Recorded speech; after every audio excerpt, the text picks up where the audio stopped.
Welcome to J news bulletin లో ముందుగా headlines చూద్దాం. తెలంగాణ ముఖ్యమంత్రి రేవంత్ రెడ్డి సంచలన వ్యాఖ్యలు. బీజేపీలో బీఆర్ఎస్ విలీనం. కేసీఆర్ కు గవర్నర్, కేటీఆర్ కు కేంద్ర మంత్రి పదవులు. అసెంబ్లీలో ప్రతిపక్ష నేతగా హరీష్ రావు నియమిస్తారన్న రేవంత్. కవితకు బెయిల్ కూడా వస్తుందని వ్యాఖ్య. కవితను రాజ్యసభకు పంపుతారని జోష్యం. అమరావతికి విచ్చేసిన టాటా సన్స్ ప్రతినిధి బృందం. ఏపీ సీఎం చంద్రబాబుతో టాటా సన్స్ చైర్మన్ నటరాజన్ చంద్రశేఖర్ రెడ్డి భేటీ. వివిధ అంశాలపై చర్చ. నా పాత స్నేహితుడితో సమావేశం గొప్పగా జరిగిందన్న సీఎం చంద్రబాబు.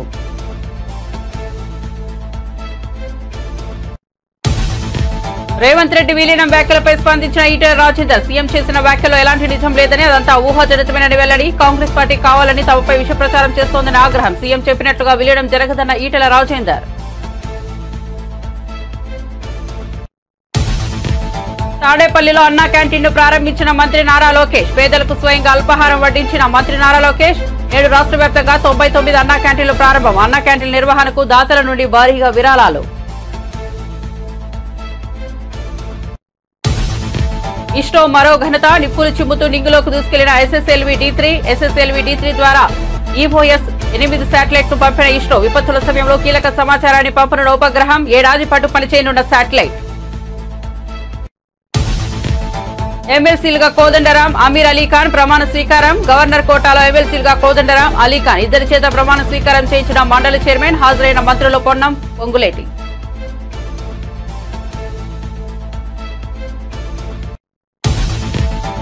నిండుకుండల నాగార్జున సాగర్. పోటెత్తుతున్న వరద. 590 అడుగులకు చేరుకున్న సాగర్ నీటి మట్టం. Inflow, outflow 79,528 క్యూసెక్లు. 4 క్రష్ గేట్ల ద్వారా నీటిని దిగువకు విడుదల చేస్తున్న అధికారులు.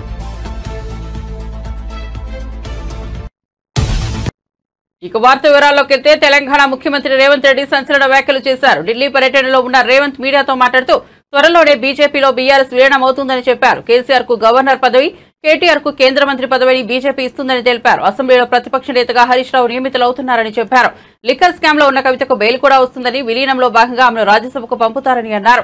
బీఆర్ఎస్ కు 4 రాజ్యసభ సభ్యులు ఉన్నారని, వీరి అవసరం బీజేపీకి ఉందని చెప్పారు. రేవంత్ చేసిన వ్యాఖ్యలు ప్రస్తుతం తెలంగాణ పొలిటికల్ సర్కిల్లో హాట్ టాపిక్ గా మారాయి. రేవంత్ వ్యాఖ్యలపై బీఆర్ఎస్, బీజేపీ నేతలు ఏ విధంగా స్పందిస్తారో వేచి చూడాలి. వరుస విజయాలతో దూసుకెళ్తున్న భారత అంతరిక్ష పరిశోధన సంస్థ మరో ఘనతను సాధించింది. శ్రీహరికోటలోని షార్ అంతరిక్ష ప్రయోగ కేంద్రం నుంచి ఎస్ఎస్ఎల్వి D3ని విజయవంతంగా నింగిలోకి పంపింది. ఈ రాకెట్ ద్వారా 175 కిలోల ఈఓఎస్ 8 ఉపగ్రహాన్ని నిర్ణీత కక్షలోకి ప్రవేశపెట్టింది. విపత్తుల సమయంలో ఈ ఉపగ్రహం కీలక సమాచారాన్ని పంపిస్తుంది. ప్రకృతి విపత్తులతో పాటు అగ్ని పర్వతాలను కూడా ఈ శాటిలైట్ పర్యవేక్షిస్తుంది. మొత్తం 17 నిమిషాల పాటు రాకెట్ ప్రయోగం కొనసాగింది. ఈఓఎస్ శాటిలైట్ ను యూఆర్ రావు శాటిలైట్ సెంటర్ లో అభివృద్ధి చేశారు. ఈ ఉపగ్రహంలో ఉంటే electro optical infrared payload, mid wave, long wave infrared లో చిత్రాలను తీసుకుంది. ఈ శాటిలైట్ పంపించే సమాచారం విపత్తు నిర్వహణలో ఎంతో ఉపయోగపడుతుందని ఇస్రో శాస్త్రవేత్తలు తెలిపారు. ఈ ఉపగ్రహం ఏడాది పాటు పనిచేస్తుంది. का प्रज्वलन शुरू होगा T0 पर।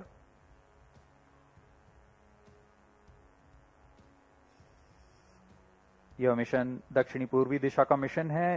इस मिशन के पूर्ण परिपथ की ट्रैकिंग के लिए रडार स्टेशन में शार, त्रिवेंद्रम, पोर्ट ब्लेयर, सिंगापुर और यत्रगा स्थित रडार स्टेशन इस पर निरंतर नजर बनाए रखेंगे और हम तक वास्तविक समय पर यान की सभी गतिविधियों की जानकारी उपलब्ध कराते रहेंगे। ऑटोमेटिक लॉन्च सीक्वेंस सुचारू रूप से जारी है। अब कुछ ही समय पर हम देखेंगे प्रज्वलन। -30 seconds. Program activity. -25 seconds. -20 seconds. -15 seconds. 10, 9, 8, 7, 6, 5, 4, 3, 2, 1, 0. +5 seconds. Normal.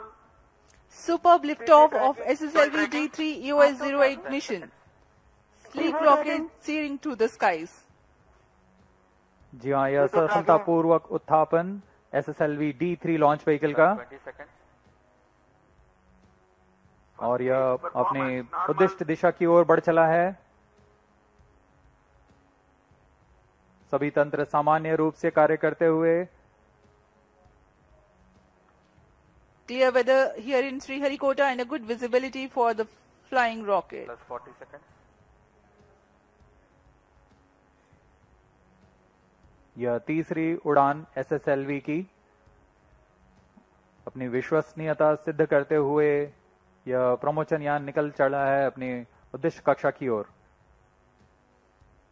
The action time of SS1 is 115 seconds. Flex nozzle for pitch and yaw steering. Fin tip actuation for the passive roll control.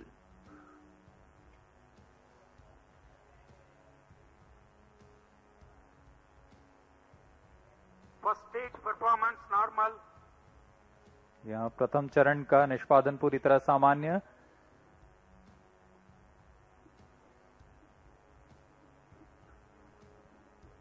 इसका कार्यकाल लगभग 115 सेकंड का होगा। इस दौरान यह लगभग 2500 kilo Newton का प्रणोद उत्पन्न करता हुआ यान को दिशा की ओर ले जा रहा है।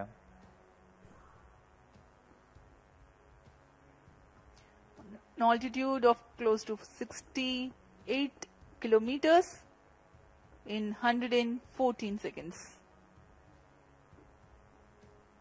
Plus 2 minutes.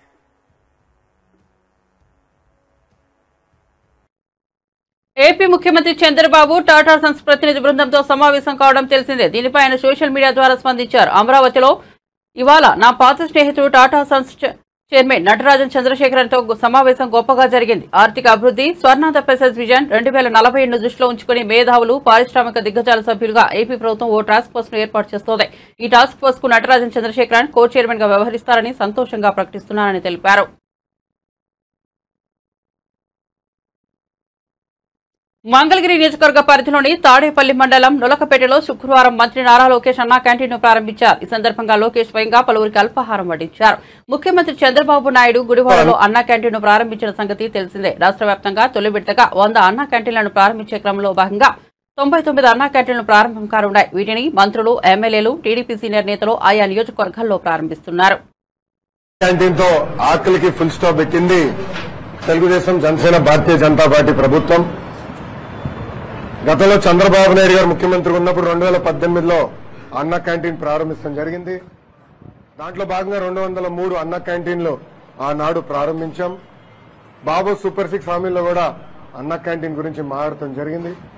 దాంట్లో భాగంగా రెండో హామీ కూడా ఈ రోజు తెలుగుదేశం, జనసేన, భారతీయ జనతా పార్టీ అధికారంలోకి వచ్చిన 100 రోజులు పూర్తి కాకుండా ముందల్నే పూర్తి చేస్తాం జరిగింది. ఆగస్టు 16న 100 అన్న క్యాంటీన్లు ప్రారంభించాం.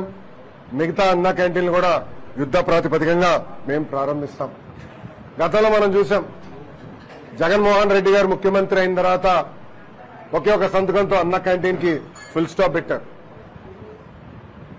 ఆనాటి మున్సిపల్ అడ్మినిస్ట్రేషన్ శాఖ మంత్రి గారిని కౌన్సిల్లో నేను నిలదీసినప్పుడు 2019 సెప్టెంబర్, అక్టోబర్లో మేము మళ్ళీ అన్న క్యాంటీన్ ప్రారంభిస్తాము అని ఆయన చెప్తాం జరిగింది. ఫ్లోర్ ఆఫ్ ద హౌస్ లో చెప్తాం జరిగింది. కానీ దానికి ఊసే లేదు. ఎప్పుడన్నా అడిగితే ఖర్చు ఎక్కువ అవుతుందంటారు. ఈ సభాముఖంగా ప్రజలందరూ విషయం ఆలోచించుకోవాలి.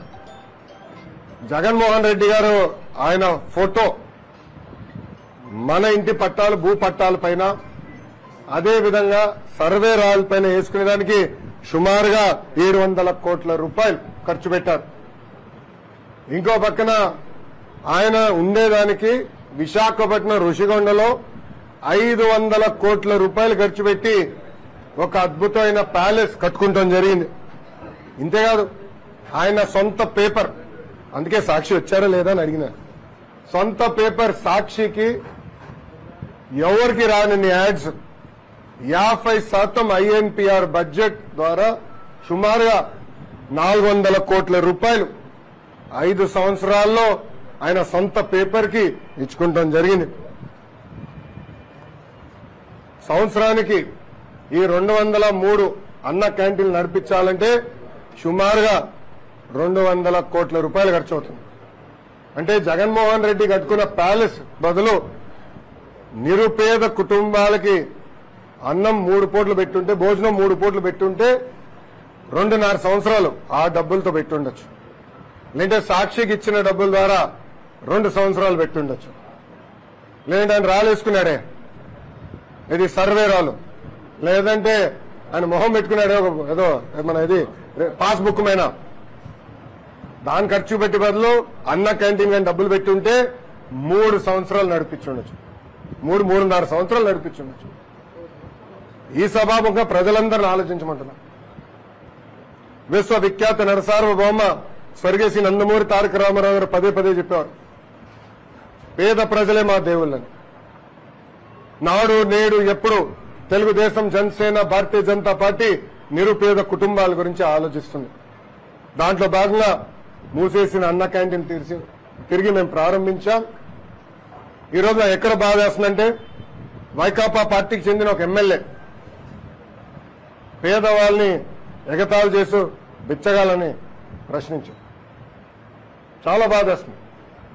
మీరు చేతగానోళ్ళు, మీరు నిరుపేద కుటుంబాలకి 3 పూట భోజనాలు పెట్టలేని అసమర్థులు. మీరు నిరుపేద కుటుంబాలను అవమానించి హక్కు ఎవరిచ్చారని అడుగుతున్నారు. అన్న క్యాంటీన్ తో ఆకలికి ఫుల్ స్టాప్ పెట్టింది తెలుగుదేశం, జనసేన, భారతీయ జనతా పార్టీ ప్రభుత్వం. గతంలో చంద్రబాబు నాయుడు గారు ముఖ్యమంత్రి ఉన్నప్పుడు 2018లో అన్న క్యాంటీన్ ప్రారంభించడం జరిగింది. దాంట్లో భాగంగా 203 అన్న క్యాంటీన్లు ఆనాడు ప్రారంభించాం. బాబు సూపర్ 6 హామీల్లో కూడా అన్న క్యాంటీన్ గురించి మాట్లాడటం జరిగింది. దాంట్లో భాగంగా 2వ హామీ కూడా ఈ రోజు తెలుగుదేశం, జనసేన, భారతీయ జనతా పార్టీ అధికారంలోకి వచ్చిన 100 రోజులు పూర్తి కాకుండా ముందల్నే బీజేపీలో బీఆర్ఎస్ విలీనం అంటూ ముఖ్యమంత్రి రేవంత్ రెడ్డి చేసిన వ్యాఖ్యల మీద బీజేపీ నేత మల్కాజ్గిరి ఎంపీ ఈటెల రాజేందర్ స్పందించారు. ఆయన చేసిన వ్యాఖ్యలో ఎలాంటి నిజం లేదని, అదంతా ఊహాజనితమే అన్నారు. కాంగ్రెస్ పార్టీ కావాలని విష ప్రచారం చేస్తోందని ఆగ్రహం వ్యక్తం చేశారు. ముఖ్యమంత్రి చెప్పినట్లుగా విలీనం జరగదని, తమ పార్టీలో అలాంటి చర్చే లేదన్నారు. రుణమాఫీ జరిగిందన్న కాంగ్రెస్ నేతల వ్యాఖ్యలపై కూడా ఈటెల రాజేందర్ స్పందించారు. రుణమాఫీ పూర్తిగా జరిగిందని చెబుతున్నారని, అదంతా బోగస్ అన్నారు. రుణమాఫీ 72,000 కోట్లు ఉండగా విధి విధానాల పేరుతో 34,000 కోట్లు తగ్గించారని ఆరోపించారు. అవి కూడా పూర్తిగా చేయలేదన్నారు. హైడ్రా పేరుతో జరుగుతున్న హైడ్రామాను ఆపాలని సూచించారు.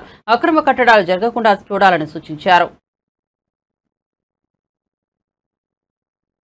ఉమ్మడి విశాఖపట్నం జిల్లాలో ఖాళీ అయిన ఎమ్మెల్సీ స్థానానికి వైసీపీ అభ్యర్థిగా బరిలోకి దిగిన మాజీ మంత్రి బొత్స సత్యనారాయణ ఏకగ్రీవంగా ఎన్నికయ్యారు. ఈ మేరకు జిల్లా కలెక్టర్ కార్యాలయంలో బొత్సకు రిటర్నింగ్ అధికారి ధృవీకరణ పత్రాన్ని అందజేశారు. దీంతో మాజీ మంత్రి, మాజీ ఎమ్మెల్యే కాస్త ఎమ్మెల్సీ బొత్స అయ్యారు. ఏపీ సార్వత్రిక ఎన్నికల తర్వాత జరిగిన తొలి ఎన్నిక కావడం, ఇందులో వైసీపీ గెలవడంతో ఆ పార్టీ శ్రేణులు ఆనందంలో మునిగి తేలుతున్నారు. ఈ రాష్ట్రంలో ఉన్న మహిళా సోదరిమణులకి ప్రజలందరికీ కూడా వారు ఆశీస్సులిచ్చి సుఖంగా చల్లగా చూడాలని మరి వారిని ముందుగా నేను ప్రార్థించుకుంటూ, మరి మన జిల్లాలో జరిగిన స్థానిక సంస్థల ఎమ్మెల్సీ ఎన్నికల్లో పర్వం ఈ రోజుతో నాకు ఇప్పుడే జాయింట్ కలెక్టర్ గారు యునానిమస్గా ఎలక్ట్ అయ్యి సర్టిఫికేట్ ఇప్పుడు ఇవ్వడం జరిగింది. ఈ నేపథ్యంలో నాకు బీఫామ్ ఇచ్చి ఇక్కడ పోటీ చేయాలని మరి నిర్ణయించిన మా అధ్యక్షులు జగన్మోహన్ రెడ్డి గారికి, అలాగే జిల్లాలో ఉన్న అందరు ప్రజాప్రతినిధులు అందరికీ ఇవాళ ఈ కార్యక్రమంలో భాగస్వామి ప్రతి ఒక్కరికి కూడా మరి నేను వారందరికీ నా తాలూకా మరి ఆ కృతజ్ఞతలు తెలియజేసుకుంటూ, అదేవిధంగా ఇవాళ మరి యునానిమస్గా జరగడానికి సహకరించిన మరి చేసిన ఉన్న జిల్లాలో ఉన్న అన్ని రాజకీయ పక్షాలు ఉన్న ప్రజాప్రతినిధులందరికీ కూడా ఈ నేపథ్యంలో అందరికీ కూడా మరి ఏ విధంగా అయితే ఈ జిల్లాలో దీన్ని చేసుకున్నామో అదే రీతిగా రాబోయే కాలంలో కూడా ఈ జిల్లా అభివృద్ధిలో అందరం కూడా ఒకే బాటగా జిల్లా అభివృద్ధి ధ్యేయంగా అందరూ పనిచేయాలని చేస్తారని ఆశిస్తూ సెలవు. Thank you. రేపు ఇవాళ మంచి రోజు కాబట్టి ఇవాళ అన్ని ఊరుకొని రేపు పొద్దున్న ప్రెస్ మీట్ పెడతాను, అక్కడ అన్ని విషయాలు మాట్లాడతాను. Thank you. సంపూర్ణ రుణమాఫీ జరిగిందని సీఎం రేవంత్ రెడ్డి, కాంగ్రెస్ నాయకులు చేస్తున్న ప్రచారంపై బీఆర్ఎస్ వర్కింగ్ ప్రెసిడెంట్ కేటీఆర్ ప్రశ్నించారు.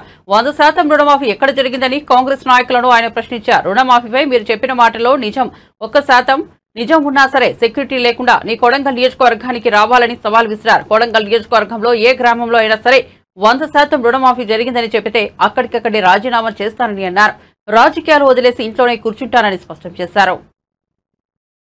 చిత్తశుద్ధి ఉంటే నిజంగానే నువ్వు చెప్పిన మాటల్లో ఒక్క 1% నిజం ఉన్నా నీ నియోజకవర్గానికే పోదాం రా. సెక్యూరిటీ లేకుండా భద్రత లేకుండా రా. మీడియాని తీసుకొని పోదాం. మీడియాని తీసుకొని మంచిగా లైవ్ టెలికాస్ట్ కిట్లను తీసుకొని పోదాం. నీ కాన్స్టిట్యున్సీకి పోదాం. ఊరు కూడా నీ ఇష్టం, మండలి నీ ఇష్టం, ఊరు నీ ఇష్టం. రైతు వేదికలు కట్టిండు కేసీఆర్, మంచిగా రైతులను కూర్చోబెట్టు. ఒక్క రైతు వేదికలో నన్నా రైతులు కనుక 100% రుణమాఫీ అయిందంటే నేను అక్కడే నా రాజీనామా పత్రం స్పీకర్ గారికి పంపిస్తా. రాజకీయం వదిలేసి శాశ్వతంగా ఇంట్లో కూర్చుంటా. ఒక్క ఊర్లో, ఏదన్నా ఒక్క ఊర్లో చెప్పిస్తావా? నువ్వు చెప్పిన దానిలో వాస్తవం ఉందా? నువ్వు చెప్పిన లెక్క ప్రకారం రైతులు రుణమాఫీ జరిగిన విషయం వాస్తవమే అయితే కొడంగల్లో ఏ ఊరో నువ్వే డిసైడ్ చేయి, పోదాం. కేవలం కొడంగలే కాదు, మేము వదిలిపెడతా అనుకుంటున్నామేమో. మా నాయకులందరికీ నేను ఈరోజు పిలిపిస్తా ఉన్నా ఈ పత్రికా సమావేశం ద్వారా.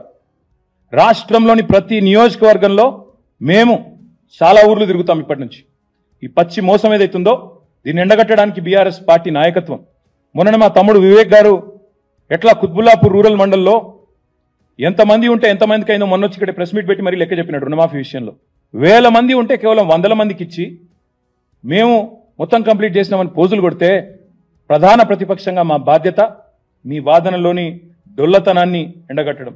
ముఖ్యమంత్రికి నిజంగా దమ్ముంటే ఆయన నా సవాల్ స్వీకరించాలి. Let him accept this challenge. Kodangal పోదాం, లేదా నీ ఇష్టం ఉమ్మడి పాలమూరు ఏ కాన్స్టిట్యున్సీకైనా పోదాం, నీ ఇష్టం. సొంత ఊరు కొండారెడ్డిపల్లికైనా పోదాం. ఆ ఊళ్ళో అయినా 100% రుణమాఫీ అయిందా నువ్వు రుజువు చేయి. అక్కడ ఉన్న రైతులందరినీ కూర్చోబెడదాం. మీడియా సెక్యూరిటీ వద్దు, ఆఫీసర్లు, చీఫ్ సెక్రటరీలు, భయపెట్టేటోళ్ళు, బ్యాంకర్లు ఎవరొద్దు. మీడియా నువ్వురా, నేను వస్తా మా పార్టీ నుంచి రైతులతో చెప్పిస్తే అక్కడనే మీడియాకి నా రాజీనామా ఇచ్చి రాజకీయ సన్యాసం. మళ్ళీ మీరు నా ఇంటర్వ్యూ కూడా మరోసారి ఇవ్వాల్సిన అవసరం ఉండదు, మీకు కూడా బాధ ఉండదు. ప్రొఫెసర్ కోదండరాం, జర్నలిస్టు ఆమీర్ అలీఖాన్లు ఎమ్మెల్సీలుగా ప్రమాణ స్వీకారం చేశారు. గవర్నర్ కోటాలో వీరిద్దరూ ఎమ్మెల్సీలుగా బాధ్యతలు చేపట్టారు. శాసన మండలి చైర్మన్ గుత్తా సుఖేందర్ రెడ్డి వీరి చేత ఎమ్మెల్సీలుగా ప్రమాణ స్వీకారం చేయించారు. ఈ కార్యక్రమంలో మంత్రులు పొన్నా ప్రభాకర్, పొంగులేటి శ్రీనివాసరెడ్డి, ప్రభుత్వ సలహాదారుడు వేం నరేందర్ రెడ్డి, ఎమ్మెల్సీ మహేష్ గౌడ్, విప్ బీర్లా ఐలయ్య తదితరులు పాల్గొన్నారు. ఎమ్మెల్సీలుగా ప్రమాణం చేసిన కోదండరాం, అలీఖాన్లకు పలువురు రాజకీయ నేతలు శుభాకాంక్షలు తెలిపారు. ఆకాంక్షల సాధన కోసం మేము నిలబడి పనిచేస్తామని సందర్భంగా హామీ ఇస్తున్నాం. మాకు చేతనైన కాడికి అక్కడ ఆ ప్రతిజ్ఞ అయితే ముగిసింది, కానీ ఇక్కడ ప్రజల ముందు మేము చేసే ప్రతిజ్ఞ ఏంటంటే మాకు చేతనైన కాడికి శక్తి వంచన లేకుండా ఇక తప్పనిసరిగా ఉద్యమ ఆకాంక్షల సాధన కోసమే పనిచేస్తామని నిలబడతామని కూడా ఈ సందర్భిస్తున్నా. ఈ హామీని నెరవేర్చడానికి శతవిధాల మేము ప్రయత్నం చేస్తామని కూడా స్పష్టం చేయదలిచాం. మిత్రులందరికీ కూడా మేము ఒక మాట, ఇవాళ ఈ స్థాయిలో ఉన్నామంటే అనేక మంది బలిదానాల ఫలితమే. మనం తెలంగాణలో ఉన్నాం. తెలంగాణ ఏర్పడటం వల్లనే మాకు ఈ గుర్తింపు దొరికింది. కాబట్టి మొట్టమొదటిగా అమరవీరులకు నివాళులు అర్పించిన తర్వాత మా ఇతర కార్యక్రమాలన్నింటినీ కూడా మేము దాన్ని నిర్ణయం చేసుకుంటాం, దాన్ని నిర్వహిస్తామని అందరికీ కూడా ఈ సందర్భంగా తెలియజేస్తూ, ఇది ముగిసిన వెంటనే అమరవీరులకు నివాళులు అర్పించే కార్యక్రమం ఉంటుంది. ఇప్పుడు నాతో పాటే ఇవాళ గన్ పార్క్ వద్ద అమరవీరులకు నివాళులర్పించే కార్యక్రమం ఉంటుంది. ఇప్పుడు నాతో పాటే ఎమ్మెల్సీగా ఈ ప్రమాణ స్వీకారం చేసిన అమీర్ అలీ ఖాన్ గారు. करूंगा कि जो भरोसा, जो उम्मीद है लोगों की, और जो आवाम तेलंगाना के पब्लिक की, आवाम की जो ज़रूरत है उसको पूरा करने की पूरी कोशिश करूंगा.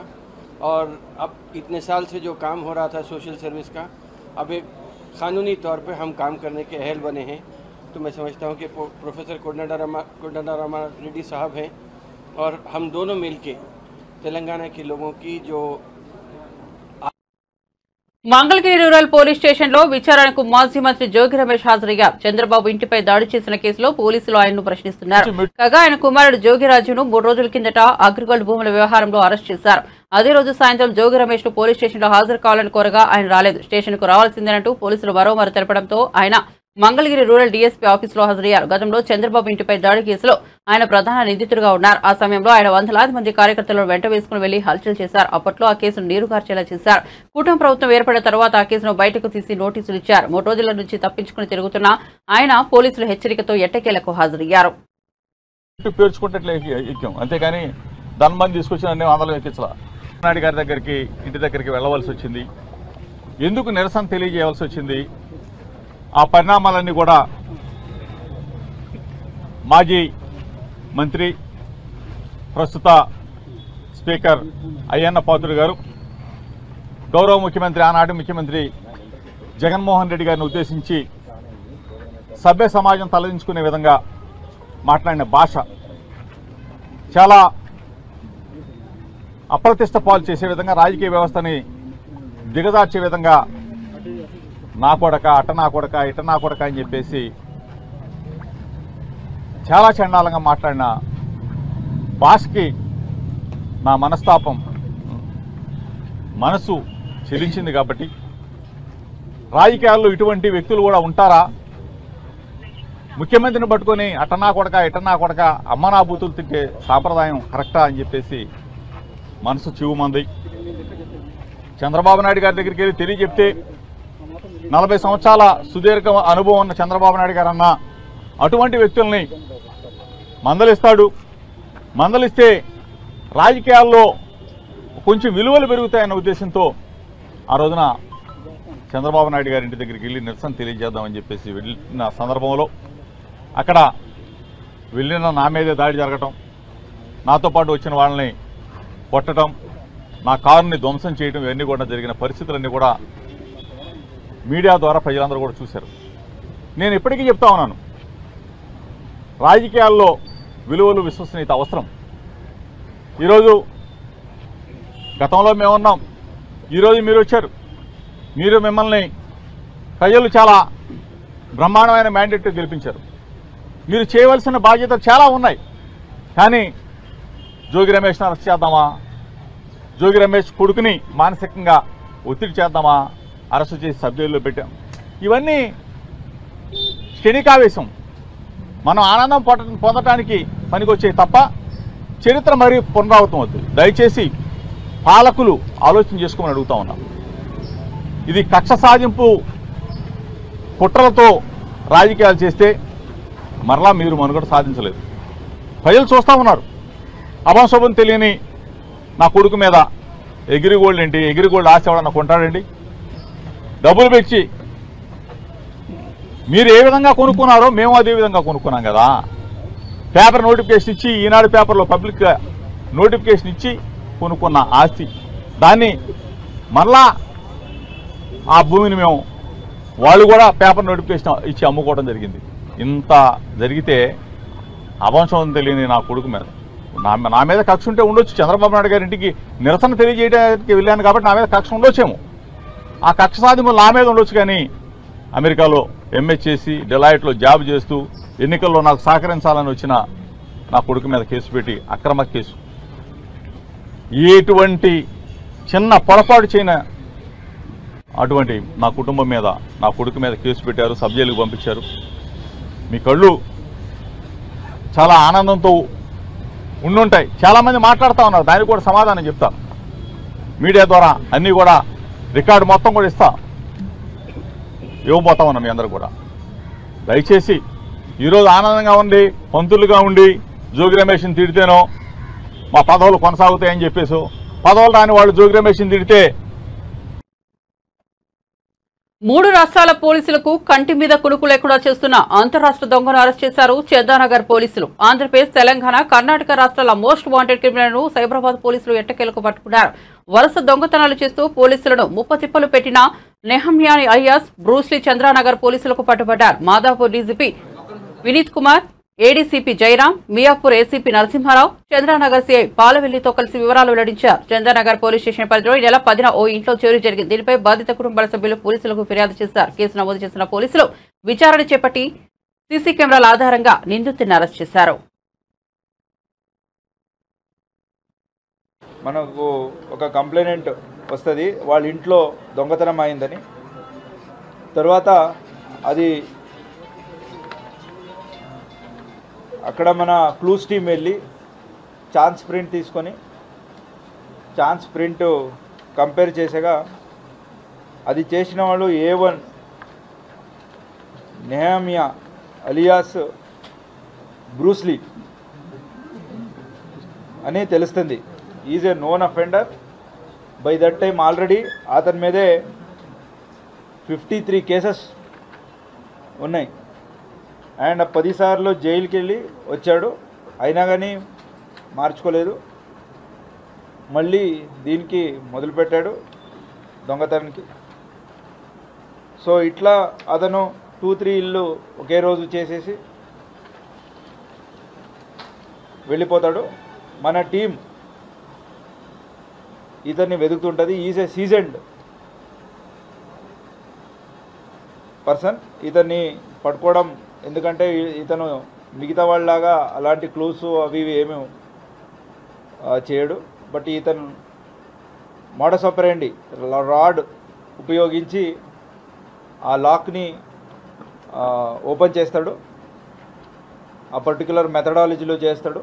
ఆ మోడస్ ఆపరెండి చూసి తర్వాత ఫింగర్ ప్రింట్స్ ఇవన్నీ కలెక్ట్ చేసుకొని మా టీం చందనగర్ SHO అలాగే Chandanagar DI under the supervision of ACP Miyapur and additional DCP Madhapur వీళ్ళందరూ కూడా CCTV ఫుటేజెస్ అవన్నీ కలెక్ట్ చేసుకొని ఫైనల్గా ఇతన్ని పట్టుకోవడం జరిగింది. పట్టుకున్నాక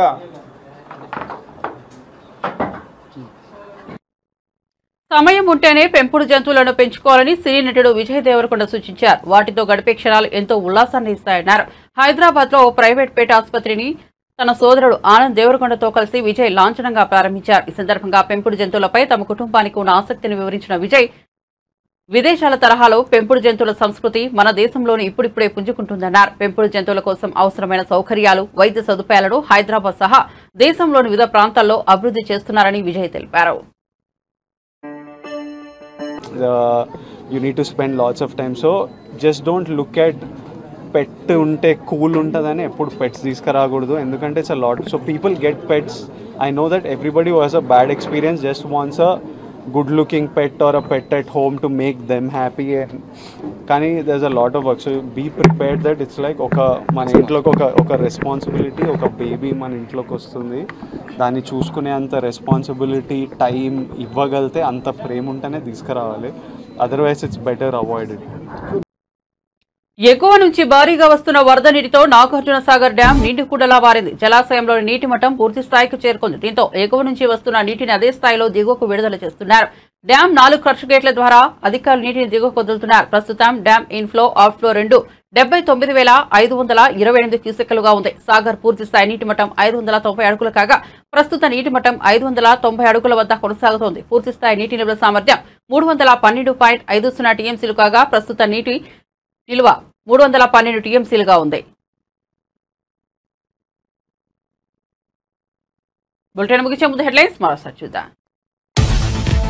తెలంగాణ ముఖ్యమంత్రి రేవంత్ రెడ్డి సంచలన వ్యాఖ్యలు. బీజేపీలో బీఆర్ఎస్ విలీనం, కేసీఆర్ కు గవర్నర్, కేటీఆర్ కు కేంద్ర మంత్రి పదవులు, అసెంబ్లీలో ప్రతిపక్ష నేతగా హరీష్ రావును నియమిస్తారన్న రేవంత్. కవితకు బెయిల్ కూడా వస్తుందని వ్యాఖ్య. కవితను రాజ్యసభకు పంపుతారని జోష్యం. అమరావతి ఇచ్చేసిన టాటా సన్స్ ప్రతినిధి బృందం. ఏపీ సీఎం చంద్రబాబుతో టాటా సన్స్ చైర్మన్ నటరాజన్ చంద్రశేఖరన్ భేటీ. వివిధ అంశాలపై చర్చ. ఇవాళ నా పాత స్నేహితుడితో సమావేశం గొప్పగా జరిగిందన్న సీఎం చంద్రబాబు.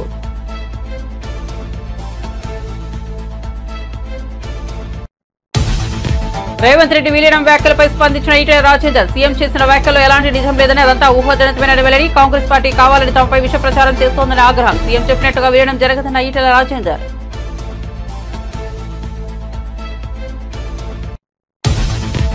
తాడేపల్లిలో అన్నా క్యాంటీన్ ప్రారంభించిన మంత్రి నారా లోకేష్. పేదలకు స్వయంగా అల్పాహారం వడ్డించిన మంత్రి నారా లోకేష్. రాష్ట్ర వ్యాప్తంగా 99 అన్నా క్యాంటీన్లు ప్రారంభం. అన్నా క్యాంటీన్ల నిర్వహణకు దాతల నుండి భారీగా విరాళాలు.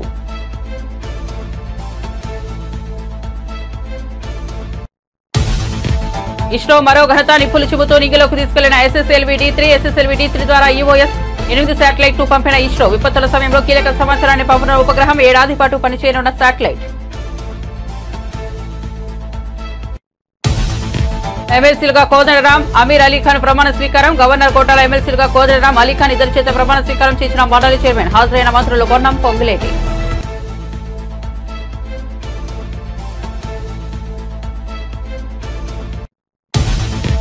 నిండుకుండల నాగార్జున సాగర్ పోటెత్తుతున్న వరద 590 అడుగులకు చేరుకున్న సాగర్ నీటి మట్టం ఇన్ఫ్లో అవుట్ఫ్లో 79,528 క్యూసెక్లు. 4 క్రష్ గేట్ల ద్వారా నీటిని దిగువకు విడుదల చేస్తున్న అధికారులు.